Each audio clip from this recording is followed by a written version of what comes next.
Hey there, and welcome to this 4-step goal setting breakdown. In this training, we're going to talk a little bit about the importance of goal setting for athletes, but then get right into the 4-step breakdown that you can use to really work towards your goals. So let's get started. So why do we need to set goals as an athlete, right? Why is it that athletes need to set goals? And even beyond that, why do you need to have a good goal setting practice to follow? When you set goals for yourself as an athlete, this is giving you the opportunity to grow. It's giving you the opportunity to set targets and work towards those targets. But also, when you are working towards a goal, there are going to be setbacks along the way. These setbacks and working through them, overcoming them, and ultimately working towards your goal, that is going to help build a strong mindset. So not only is goal setting going to help you become a better athlete by hitting more targets within your sport, it is going to give you the opportunity to grow into the type of athlete and person that you want to be, and also it's going to help you cultivate and build a stronger mindset. Now, when we're talking about the importance of goals, right, we get a little bit deeper. We see that there are certain mental characteristics, right, states in your mind that you need as an athlete that are going to be cultivated by setting goals and by using a goal setting practice. One of them is that goals are going to keep you value driven. When you set a goal for yourself, this means that you have a clear target to work towards. So you are driven by your values. You're driven by your values, so therefore you are going to be working in clear direction towards what you want to accomplish. Next is that it forces you to set priorities. When you're an athlete, especially when you're a student athlete, so you're in high school or you're in college, there are many different things that are battling it out for your attention. What you have to be able to do is set clear priorities. When you have goals, those priorities are really already set for yourself. If you're a baseball player, for example, and one of your goals is to hit over 300 for this upcoming season, well, once you get out of class for the day, you have the option of going and hanging out with your friends, or you have the option of going and putting in a little bit of extra work in the batting cage. Now, if you focus on your goal, which of those are you going to choose? You're more than likely going to choose going and putting in some extra work in the batting cage. That doesn't mean you can't ever hang out with your friends. What I'm saying is when you have goals set for yourself as an athlete, this clearly gives you priorities that you have to focus on. And it's easier to choose one thing over the other if you have a very, very clear goal set for yourself. Number 3 is that it leads to personal growth, right? This is what I just talked about. When you set goals for yourself, that process is going to allow for personal growth.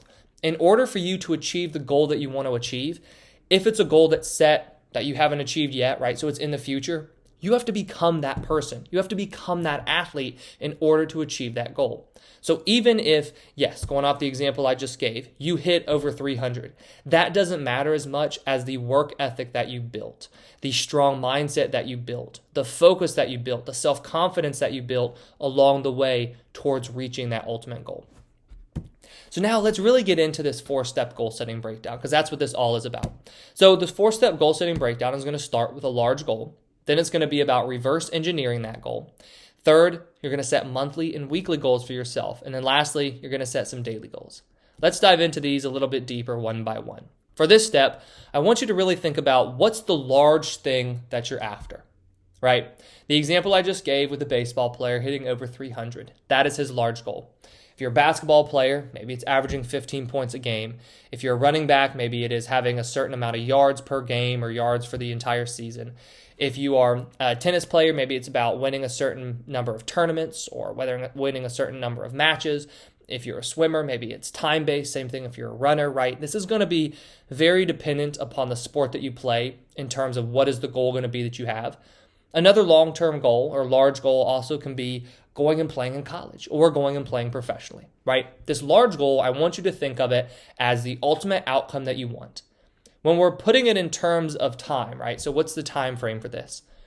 When I work with athletes, I like this to be about a year, maybe 2 years in the future. If you are a junior in high school and you say, I want to play in college, that's okay because you have a good amount of time there. But if you're a freshman in high school and you're not on varsity, let's say, I think a better goal would be to say, I want to play varsity. And then once you get there, then you can say, I want to play in college, right? There's definitely steps, but make this a large goal that is at least a year away, if not 2 years away, that really motivates you to get started into something you really want within your sport.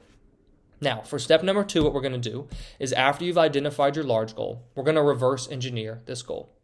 Reverse engineering is thinking about the end when you're beginning, right? So you have to begin with the end in mind. You're going to examine the outcome, examine exactly what it means and what it takes for you to achieve that goal. And then you're going to start at the end, backtrack your way, figure out how to get there. Let's use the example of playing in college. This means you have to say, where am I right now? Where do I want to be? Well, I want to play in college. Okay, how do I get there?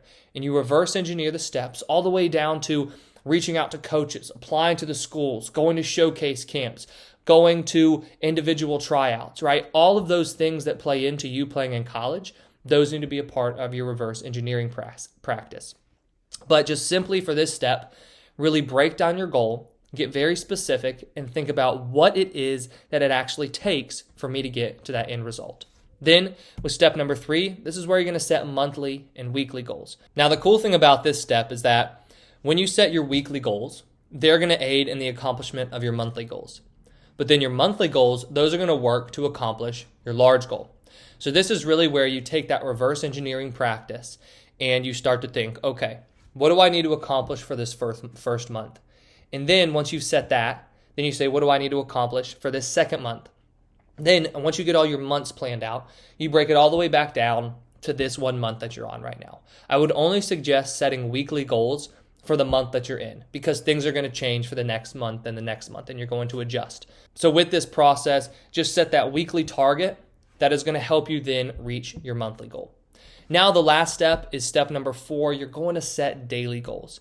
Now, these daily goals are going to be targeted towards reaching your weekly goals, right? You've set your monthly goals, your weekly goals. Now what? Well, now it's all about today. When you've set a large goal, the cool thing about this breakdown is we've taken this really large abstract goal that you have, and we've broken it all the way down to individual actions that you need to do each and every day. Because the accomplishment of a large goal is just the culmination of many days put together.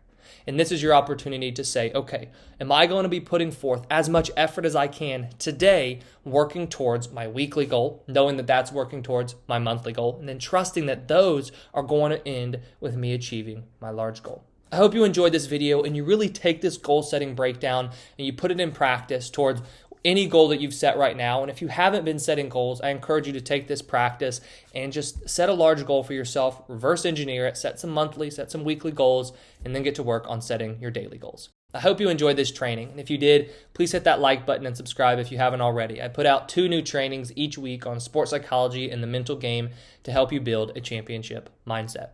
Now, in the description below, I put a link to another free training that I have exactly on how can you develop a championship mindset.